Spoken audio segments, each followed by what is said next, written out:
Welcome aboard, fellow enthusiasts, as we embark on another incredible video. Hello, dear viewers.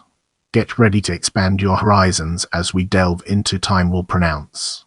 Time Will Pronounce, the 1992 commissions, is a 1993 album by Michael Nyman, his 18th release. Nyman does not perform on the album, but he composed all the music, produced it, and wrote the liner notes. The album contains 4 compositions. The album is dedicated to the memory of Tony Simons, friend, manager, and generous and courageous survivor. The album is named for the second and longest of the 4 works, the only one featuring a former member of the Michael Nyman Band, Elisabeth Perry. Get ready for an enlightening exploration as we dig into self-laudatory hymn of Inanna and her omnipotence and understand its role in the broader context. 155. James Bowman, countertenor.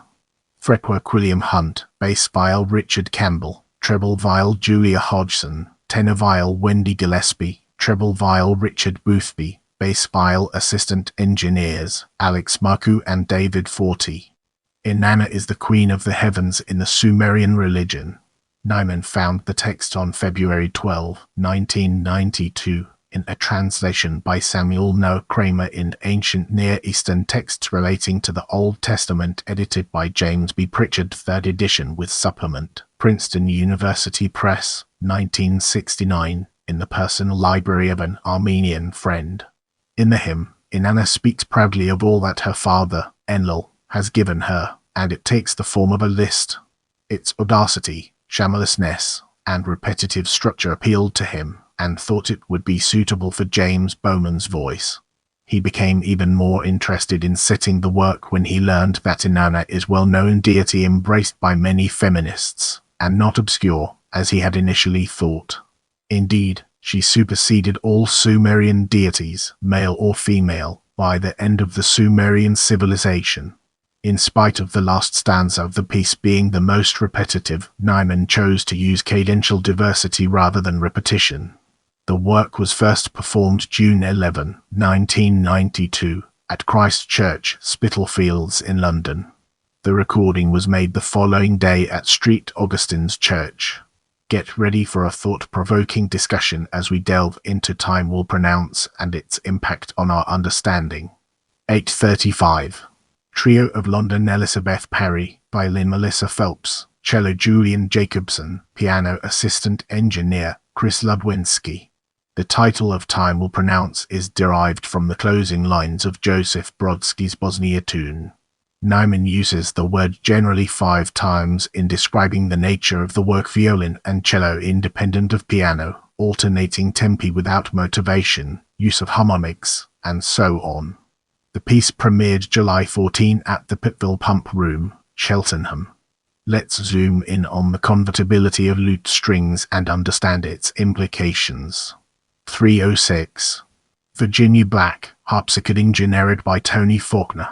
Commissioned by neurologist Anthony Roberts for Virginia Black, a fellow student with whom Nyman studied harpsichord at the Royal Academy of Music. The title refers to a late 16th century practice to which Christopher Marlowe refers in his book, The Reckoning on the Death of Christopher Marlowe, in which lute strings were popular to use as a commodity with monoliners when money was not available. But Nyman states that this is completely irrelevant to the piece, and that his only musical reference in it is to the closing section of his own opera, The Man Who Mistook His Wife for a Hat, because the piece was commissioned by a neurologist. This work was first performed November 19 at the Purcell Room in London, and was recorded at St. Michael's Church in Highgate 2 days later. Get ready for an enlightening exploration as we dig into For John Cage and understand its role in the broader context. 223. London Brass. Mark Bennett, trumpet Tony Cross, trumpet and McCanney, trumpet Flugelhorn Chris Pigram, trumpet Flugelhorn Richard Bissell, horn Lindsay Schilling, trombone Richard Edwards, trombone David Purser, trombone Euphonium David Stewart, bass trombone Orrin Marshall, tuba assistant engineer Tristan Powers. Mark Bennett was a guest performer on the Kiss and Other Movements. The piece is named because the work was completed on August 12, 1992, and Nyman read in the newspaper the following day that John Cage had died, although Cage's influence is not directly felt in the piece, and Nyman acknowledges the piece might not be to his taste. On earlier sheets of the work, he noted the deaths of Miles Davis, who died September 29, the day it was begun, and Esther Piazzolla. The working title for the piece has been Canons, Chorals and Waltzes, but Nyman rejected this because there was only one canon, one waltz, and no chorals. The work features a non-simultaneous multiplicity of the group operating more like ensembles that constantly change. This piece was first performed November 16 at Norton Natural School in Ashford, Kent, and was recorded 5 days later at Abbey Road Studios. Our focus now turns to album credits, an important aspect of our discussion.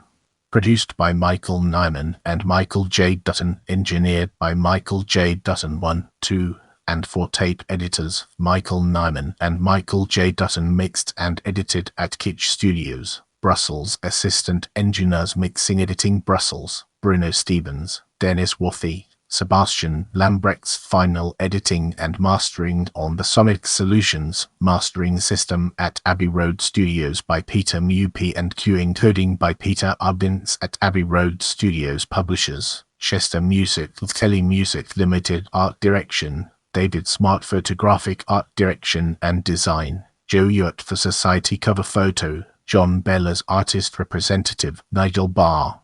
I hope you learned something new today. Let me know what you found most interesting in the comments below.